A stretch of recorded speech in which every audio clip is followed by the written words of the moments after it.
If you want to close all running background apps on POCO M8 5G, here's what you can do. So if you use 3 buttons for navigation, you want to use the square button. It can be on the left or right side, depending on the mirror button option in the settings.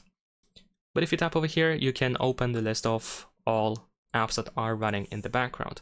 Now, on the other hand, if you actually use gestures, so let's go to home screen, system navigation, and let's switch to settings, to gestures, sorry. Then in this case, you want to swipe from the bottom of the screen and then hold your finger for like half a second somewhere in the middle, just like that. Usually you can feel a little vibration once you activate the recent or background apps. And now here you can, by default, swipe to the left or to the right in order to clear a single app. Or you can use this X button in order to close everything at once, except for the app that you may have just been.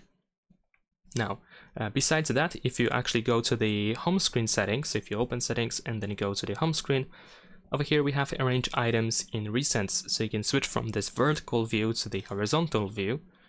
And in this case, you can swipe up in order to close a single app, instead of swiping left or right. And of course, we have this X that closes everything. Subscribe to my channel.